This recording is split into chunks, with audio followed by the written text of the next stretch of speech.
Guys, today we're going to be looking at a weapon that is extremely unique, that being the dungeon grenade launcher Velocity Baton. This weapon is an area denial weapon, making it only one of 2 grenade launchers in this archetype. Now, for those of you that are not familiar with these grenade launchers, think of them as like legendary witherhorns. Lost Signal has become one of my most used grenade launchers in the game, considering that it's both stasis and it has that same aerial denial frame. It's fantastic for building up transcendence, and I believe Velocity Baton here has the potential to be just as potent, but while being present in the energy slot. Today, guys, we're going to be looking at Velocity Baton, its roles, its traits, its origin trait, and our thoughts on which one is the god role. Now, to start things off with, Velocity Baton drops from the Vesper's host dungeon, primarily from the first encounter and the final encounter. Now, as far as the traits that are found on this GL, starting in column 3, we have Repulsor Brace, Under Over, Unrelenting, Reverberation,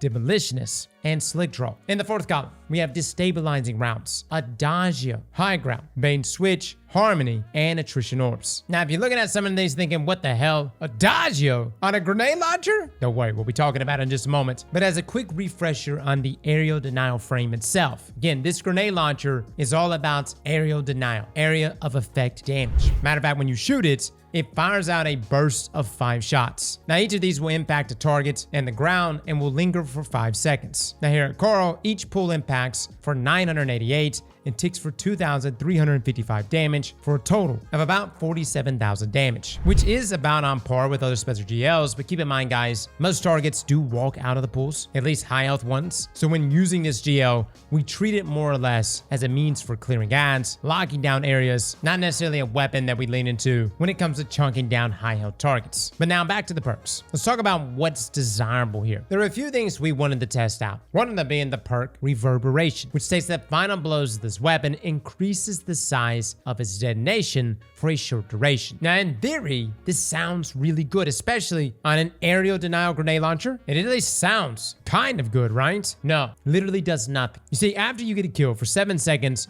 your blast radius is increased to 100. Turns out, though, that matters not. Blast radius is literally a fake stat on aerial denial frames. Sure, Reverberation increases our blast radius on kills, but it does nothing. And I don't know if this is like an oversight from Bungie or not. Maybe it's supposed to do something. But for the time being, there is no increase to anything. Not its duration, not its AoE, not its damage. And I'm actually okay with Reverberation not working with damage. However, for an aerial denial frame, duration, and AoE, now that would be nice. I would actually use Reverberation for those benefits. But just like Lost Signal, guys, this perk is a dud. Not saying it's forever going to be a dud, but for the time being, it is a dud. Which takes us to the other perks that I think are pretty good on this weapon. One being Unrelenting. Rapidly defeating targets triggers health regeneration. Guardians and powerful combatants count as more than 1. Keep in mind, guys, you're going to be spreading out lots and lots of damage. There may be a moment where Unrelenting procs and will restore at a max of 65 HP. It's not breaking the bank, but again, as you're sitting there spreading out more and more shots, it can be a nice way to keep you healthy. Now, the other perks that stand out on this weapon are really the 3 that I think you need to decide between. One of them is very niche, that being Under Over, which says that it deals bonus damage to targets with Overshield, and it does a small amount of bonus damage to combatants. Now, here's the thing about Under Over, guys. I always have to bring it up. Multi-Mach became one of my most used weapons last season, primarily because we had anti-barrier submachine gun. And Multi-Mach can roll with kinetic trimmers, and it can roll with Under Over.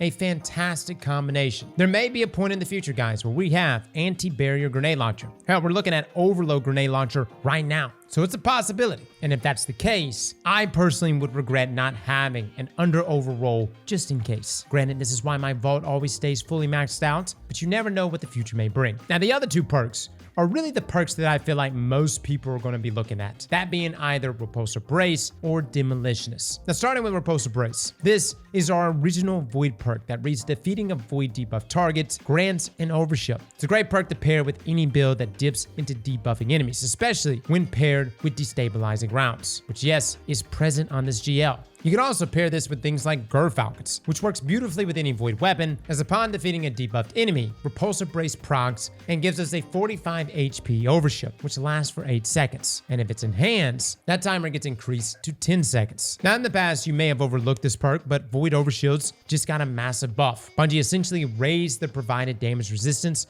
to 70%, which keeps these active for a considerable amount of time longer. Now, the next perk is a perk that is obviously very good for a utility weapon, weapon, that being Demolitionist. It reads that kills with this weapon generate grenade energy. Activating your grenade ability reloads this weapon from reserves. It's a great trait, guys. We're talking 10% grenade energy per kill, 11% with the enhanced version. Considering that this is an AoE weapon, you'll be snagging kills left and right, which means any grenade-based neutral game build that you may be rocking is going to work beautifully with this GL. On top of the ability to reload your GL when you use your grenade. But with the third column perks out of the way, let's talk fourth column. Got a lot of things going here, guys. From damage perks like Bait and Switch, Adagio, which is a weird one, High Ground, and then the Void synergy from the stabilizing rounds of Repulsor Brace. But even more unique than all of these is actually Attrition Orbs. I'm going to start there from Attrition Orbs. Dealing sustained damage creates an Orb of Power. Now, this is not really a perk I'm that crazy about. You know, you get a couple hits in on an enemy, within about 5 seconds, you spawn in an Orb of Power, which is roughly 0.8% of your super. The issue is, at least on Velocity Baton, it goes crazy, guys. I haven't personally landed an Attrition Orb roll, but the clips speak for themselves. You see the amount of orbs that are spawning from one shot. And that's because of how this perk works. You see, an orb will spawn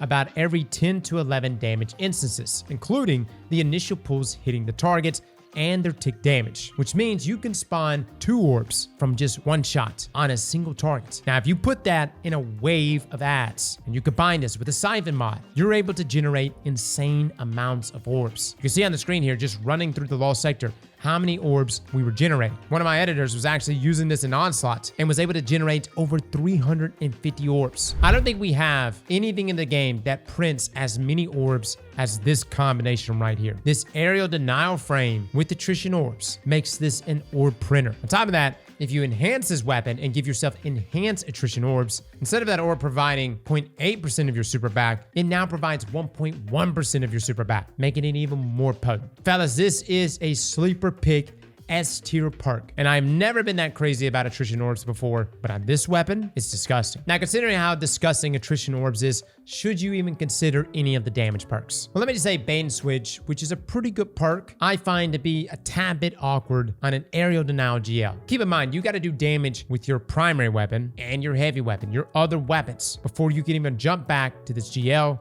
and proc Bait and Switch. Yes, it is technically the most lethal perk here, as it has the highest damage percentage at 30%, lasting 10 seconds or 11 seconds when enhanced. But considering that this weapon is not meant to be a DPS weapon to begin with, to me, guys, not really. But the only situation I can find myself utilizing this is maybe if I'm trying to build up my light transcendence meter, similar to what we do with Lost Signal, and I'm already doing damage with my other 2 weapons in a damage phase. But those are very niche scenarios. Even when we're doing the solo run for our dungeon using Lost Signal, that's a very niche scenario in which I am using Lost Signal to build up Prismatic. Not something I see myself doing here with Velocity Baton. At the same time, I'm not going to completely rule it out, because 30% more damage is 30% more damage. Now, the other combination is just destabilizing rounds in Repulsor Brace. This is just a great combo. Final blows will cause nearby targets to become volatile. There's no need to depend on anything like Gerfalcons, but essentially when you get a kill here, you'll see this explosion, and it makes anything within 6.5 meters volatile. The only downside here is that there is a 3-second cooldown, with the enhanced version being 2.5 seconds. But the way aerial denial frames work, it actually works okay for it. If you spray a load into a group of enemies,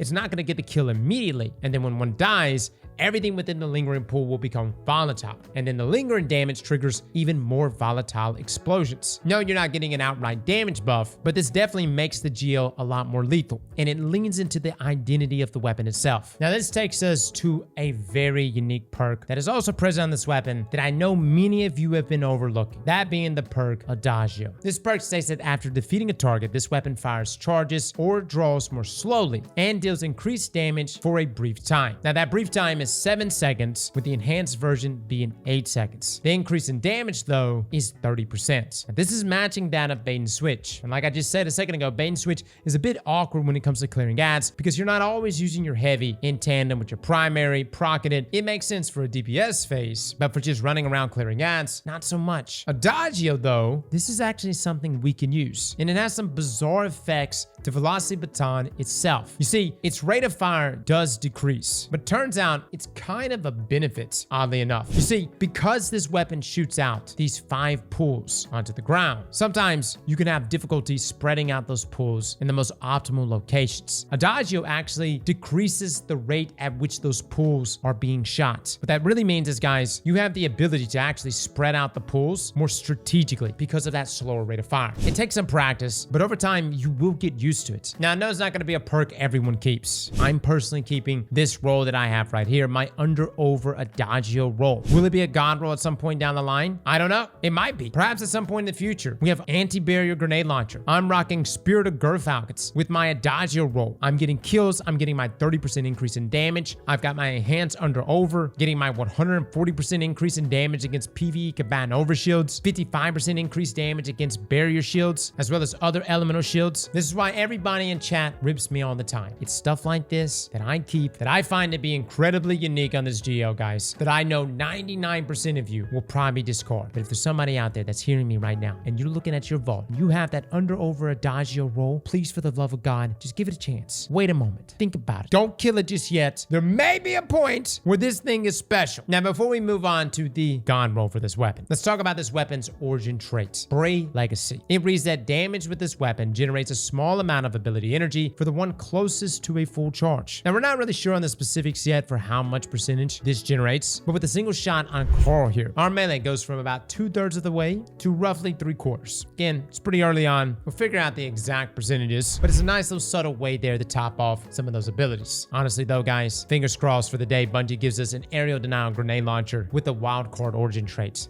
That would be disgusting. Now, as far as the stats on this weapon, the things that really don't matter is pretty much blast radius. It doesn't do anything. For your barrel and your mag perks though, I would just do things like quick launch, maybe high velocity rounds, just something to help out in that handling department and in that velocity. But as far as the god rolls, guys, I'm actually going to be keeping like 3 or 4 different rolls of this thing. I'm going to be keeping a repulsor brace destabilizing round roll. I'm going to keep an Adagio roll with under over, maybe even a repulsor Adagio roll. I 1000% want that demolitionist attrition orb roll. That right there is going to be insane for orb and ability regeneration. And I'm probably not going to keep a reverberation roll because Bungie hasn't done anything about it for low signal, but who knows? Maybe they actually do something for it here soon, considering it's on 2 aerial denial grenade launchers and it pretty much does next to nothing. Currently right now though, guys, there's never been a better time to use a grenade launcher with artifact perks like overload GLs, rapid impacts, which increases grenade launcher reload speed when dealing damage with the GL, and concussive reload, which causes grenade launchers to weaken bosses. Velocity Baton is situated to have a hell of a season inside of this GL-dominated sandbox. I believe that this grenade launcher, guys, is going to be potent in a lot of different content in Destiny, whether it's Grandmaster Nightfalls, Onslaught Salvation. This is a GL worth getting. And when it comes to stunning overload champions, look, overloads can be annoying to stun, but with this GL, you can litter a massive area, which easily stuns overload champions. Versus Velocity Baton is a great weapon, guys. If you haven't checked out our guide on how to do Vesper's Hose, we'll have a link to that down below. Again, it drops from the first encounter, which will be your easiest encounter to farm for this weapon. And yes, it is farmable. You could just keep doing the first encounter over and over, or you can farm up the 4th encounter, but that is a bit lengthier. Keep in mind though, there are ways to target loot this thing. Again, all of this is in our guide. Well, fellas and ladies, thank you all for coming and watching, and as always, slap that like button like your mama told you right.